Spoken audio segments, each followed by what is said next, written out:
So we started with a very simple model of the climate of the Earth and the greenhouse effect that was simple enough that we could understand. But it's so simple that we have to make it, we have to work on it a while to make it realistic enough to make predictions about the real world. So you remember the layer model relied on light to carry energy between the ground and this pane of glass that we're calling the atmosphere. And it worked, making the Earth warmer because the way the light carried the energy around insisted that the ground should be warmer than the pane of glass. The pane of glass, the temperature is sort of anchored at the skin temperature, and then the way these arrows work, the ground had to be warmer than that. Now, we sort of enlarged the model by thinking about how the real atmosphere doesn't absorb all the infrared light from the ground, but it's selective because gases are choosy. And so we ended up with this picture where the CO2 is absorbing strongly in the CO2 bend region, and there is another region called the atmospheric window where nothing much absorbs. So you look down from space, you see some light that's coming from high up in the cold part of the atmosphere, and other light that's coming from down near the ground. So it's more complicated than the layer model. Well, it turns out that the temperature structure of the atmosphere, the cold and warm here, is the same sense as in the layer model, but the physics behind it are very different.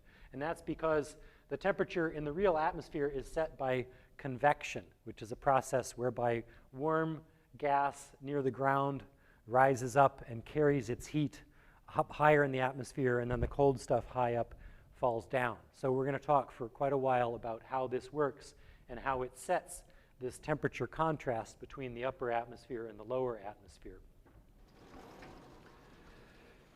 And so in the simple layer model, we defined the skin layer as being the topmost layer, and that temperature was always anchored at the skin temperature, which is only dependent on the intensity of the sunlight and the albedo of the Earth. Then now for this more complicated model, we can also define a skin altitude as the average altitude where infrared light leaves from space. So looking at this figure here, some of the light is coming from all the way up there, some of it's coming from all the way down at the ground. The average has got to be in the middle someplace. You could sort of just count up the energy from the different frequencies and ask where did you come from, and calculate or figure out, visualize a skin altitude, which would be an average altitude where energy leaves to space. Another way to do it would be to use the Stefan-Boltzmann equation to calculate what temperature of a black body would it take to have just as much radiation as the sum of this dim stuff from the cold upper atmosphere in the CO2 bend region and this bright stuff from the warm ground. So we can calculate from the infrared model that we just looked at the total energy leaving the system to space, and then we could say what temperature would a black body have to be to give us that energy. So that's essentially taking this equation and solving for the temperature, and that can give us kind of a skin temperature, and we can figure out what temperature, what altitude in the atmosphere has that temperature, and that could be sort of a skin altitude. So it seems like a stretch maybe to you to try to take this very simple skin layer concept and apply it to this case where everything is kind of fuzzier, but it's useful, and I'll show you why. Here is a graph of temperature in the atmosphere as a function of altitude, and there's a slope. It cools down as you go higher up in the atmosphere. Change in temperature with respect to height, this slope is called by atmospheric scientists the lapse rate. It's kind of an ugly and not particularly descriptive term, but it's pretty entrenched, and so I'm going to stick with it. So imagine that we had a planet that was in energy equilibrium, so that it was balancing its energy budgets like the kitchen sink when everything was in balance, and this point right here was the skin temperature at the skin altitude that we calculate using these methods. Now we're going to add some more CO2 to that atmosphere. So we're going to have more of this stuff that's fairly dim because it's coming from the cold atmosphere. This absorption band is going to get fatter. And in general, that's going to raise the average altitude where the energy is leaving from space. So if this was the average altitude before, this is what the skin altitude would look like after adding more greenhouse gas. And the temperature at that higher altitude is colder than the temperature was at this altitude because the temperature profile in the atmosphere is following this slope, the lapse rate, which I'm going to tell you in the next couple of lessons where this comes from. Today I'm telling you why we care. So by adding more CO2, we've made the skin altitude higher, but the temperature is colder up there. And we already know from the layer model that the temperature of the skin always has to be just balanced by the sun and the albedo. So by adding the greenhouse gas, we've knocked the energy balance of the planet out of equilibrium. And so what happens is now there's more energy coming in than is going out, so it's kind of like water accumulating in our kitchen sink. It makes the planet warmer, and assuming that the profile of temperature with altitude follows the same lapse rate as before, you will get this sort of a change and this much warming at the ground. So it's really the temperature difference between the skin and the ground that drives the greenhouse effect. You could imagine a case where if the lapse rate was determined by the physics of convection that we will talk about in the next lessons to just be 0, so no temperature change with altitude, then you could add CO2 and make the skin altitude higher, but it would not affect the temperature at the skin altitude, so you wouldn't have to warm up anymore. So if the lapse rate were 0 like this, there would be no greenhouse effect. You could put as much greenhouse gas as you want in there, and it wouldn't change the temperature of the ground. Whereas if the lapse rate is fairly gradual like this red pair of curves, you get that much warming at the ground. If it's a really, really strong function of altitude like the yellow curves, you get a much bigger temperature change at the ground for the same amount of greenhouse gas.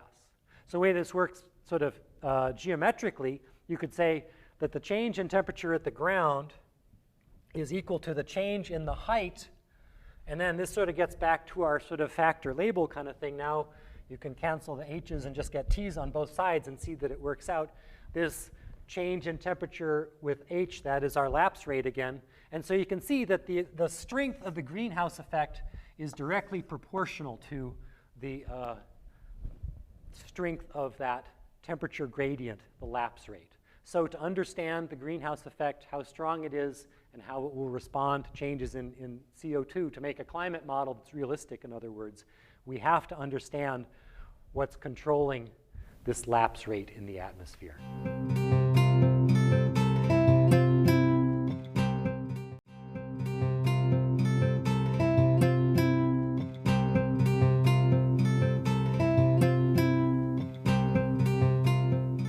So to understand how convection sets up this temperature difference between the ground and the upper atmosphere that drives the greenhouse effect, we need to talk about actually 3 or 4 separate pieces of physics that may seem kind of unrelated and off the wall to you, but we'll put them all together when we get there.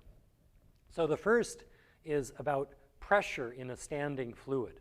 So as we stand here in the atmosphere, or if we were to stand at the bottom of a swimming pool, we feel pressure. And the pressure that we feel is due to the weight of the material over our heads, sort of pushing down. So standing at the bottom of a swimming pool, we've got this water over our head, and that the gravitational attraction of the water is what we feel as pressure, and the same is true of the atmosphere. But the difference between the water and the air is that water is basically incompressible. So it's basically all the same density all the way up to the top, whereas gases expand if they're not under pressure. And so the gas is much thicker close to the ground, and then it gets thinner as you go up in the atmosphere. So what that means for pressure in an incompressible medium like water if you start at the surface of a swimming pool and you swim down, the pressure is going to increase linearly with the depth.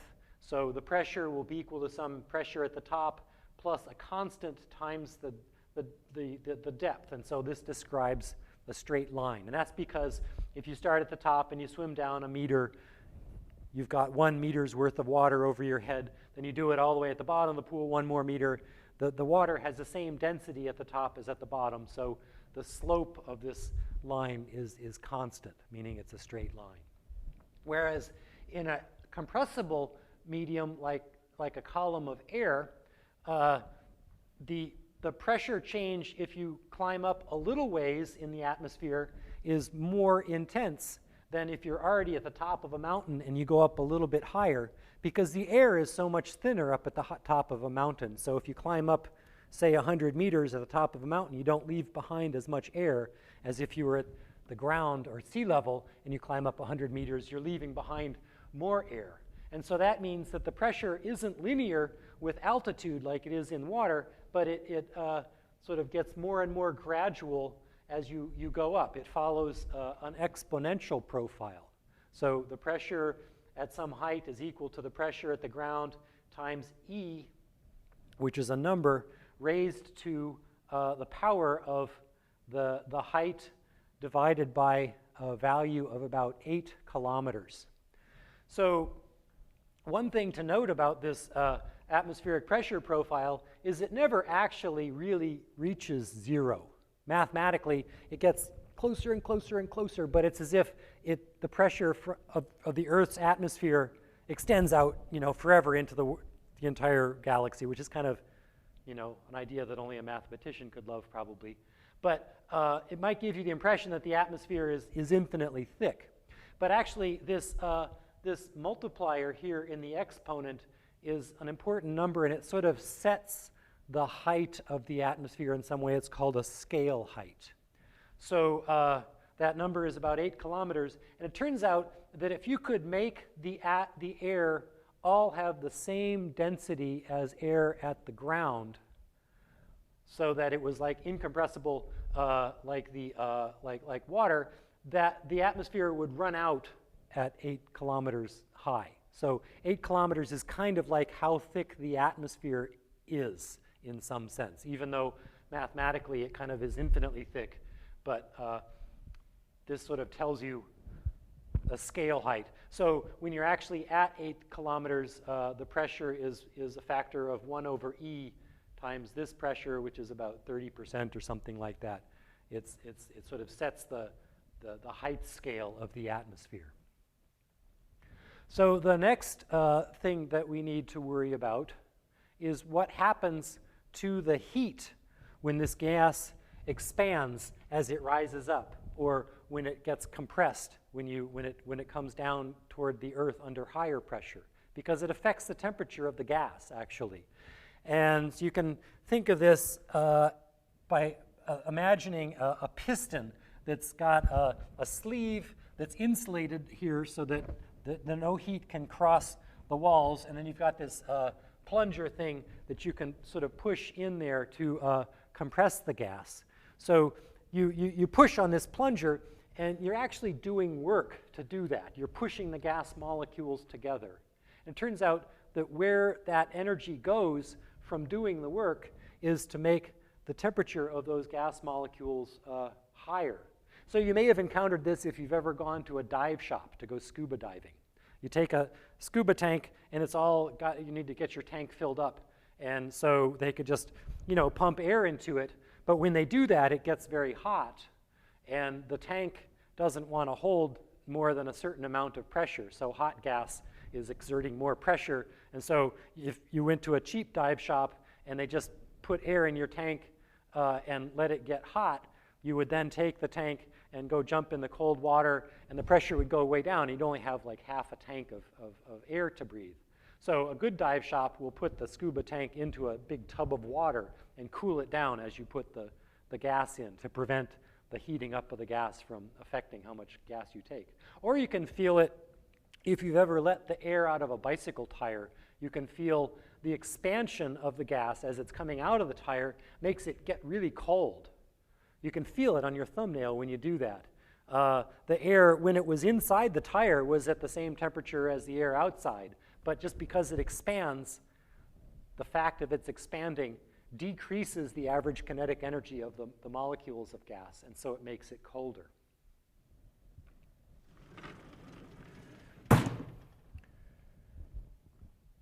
Convection is the process of heating a fluid from below and causing it to overturn, or warming it or cooling it from above.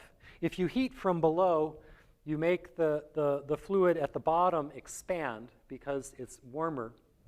And when it expands, it's less dense and it will tend to rise up. Or if you cool it from above, it will contract, and that makes it more dense, and it will tend to fall down. So if you were to, this is a picture of a lava lamp, you got to have the light bulb at the bottom to heat it from below. If you had a light bulb at the top, it wouldn't convect. It wouldn't be any fun. It wouldn't work. So this happens in the real world when sunlight hits the ground. It warms the atmosphere from below, and that causes the atmosphere to convect. Or the ocean can convect in a sort of upside down way if you cool it from the top, like around Antarctica or up in the North Atlantic. You make the water at the top denser, and so it sinks, and you do this overturning thing. So it's easiest to understand convection first in the incompressible case, because it's just sort of simpler. We'll start from a case where, let's say we've got a pan of water on a stove and we're heating it from below, so it's going to be convecting. So let's start out and say that the water is well mixed in the pan. And so that means that it will all be the same temperature, because there isn't any expansion of the gas that makes it change its temperature or anything, because gas is, of the liquid, I mean, because liquids are not compressible.